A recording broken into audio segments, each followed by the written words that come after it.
नमस्कार दोस्तों, मेरा नाम है काजल और हम आपके लिए मजेदार कहानियां लाते रहते हैं।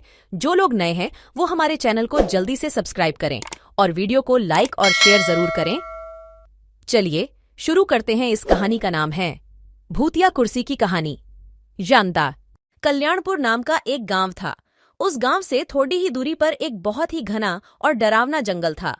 रात के समय जो भी उस जंगल से होकर गुजरा वो कभी भी वापस नहीं आया। उसी जंगल में एक बहुत ही सिद्ध तांत्रिक बाबा रहता था। उसे तंत्र मंत्र के अलावा और कोई भी काम नहीं आता था। वह उस जंगल में रहकर भूतों से बात करता था और उनको अपने वश में कर लिया था। कभी कभी गांव में किसी की तबीयत खराब होती थी तो वो लोग उसके पास जाते थे और वह तांत्रिक अपने तंत्र मंत्र से उन लोग को ठीक कर देता था। गांव के लोगों को उस तांत्रिक पर बहुत विश्वास हो गया था। उन लोगों को लग रहा था कि तांत्रिक हमारा और हमारे गांव का रक्षक बनकर आया है, लेकिन उन्हें पता नहीं था वह तांत्रिक अपने जादू मंत्र से धीरे धीरे गांव के एक एक आदमी को गायब कर रहा था। तांत्रिक ने अपने पास एक कुर्सी राखी थी। वो कोई मामूली कुर्सी नहीं थी। जब भी वो पूजा पाठ करता था उसी कुर्सी पर बैठकर करता था ताकि वह सिद्ध तांत्रिक बन सके और जो चाहे वह कर सके। कुछ समय बाद गांव में हड्डी-कंप मच गया कि आखिर हमारे गांव के लोग धीरे धीरे कहाँ गायब हो रहे हैं। फिर उन्हें उस तांत्रिक बाबा पर शक हुआ और एक दिन गांव के कुछ लोग उस जंगल की ओर चल दिए, ये पता करने के लिए कि आखिर हमारे गांव के लोग अचानक गायब कहाँ हो जाते हैं। वे लोग धीरे धीरे जंगल के बहुत अंदर चले गए। जंगल एकदम घना और डरावना था। थोड़ी ही दूर आगे जाने के बाद उन्हें एक रोशनी जलती हुई नजर आई।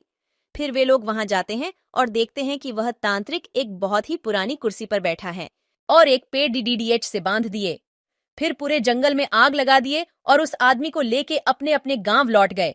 अब उस तांत्रिक ने देखा कि गांव वालों ने जंगल में आग लगा दी है, अब तो मैं नहीं बचूंगा।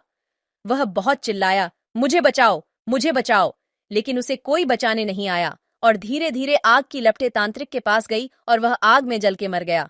लेकिन उसकी कुर्सी जैसी थी वैसी ही रही। उसे एक आंच तक नहीं लगी क्योंकि तांत्रिक ने उस कुर्सी को जादू मंत्र से बनाया था। यह बात किसी को भी पता नहीं चला कि वह तांत्रिक मरने के बाद भी नहीं मरेगा। गांव वाले अब खुश थे कि अब हमें किसी भी बात का डर नहीं है। कुछ समय बीतने के बाद एक दिन गांव का एक आदमी दोपहर के समय अपने खेत में काम कर रहा था। गर्मी का दिन था और उसे बहुत जोर से प्यास लगी थी। वह पानी पी के थोड़ा आराम करने के लिए उसी जंगल में चला गया जहां तांत्रिक रहा करता था।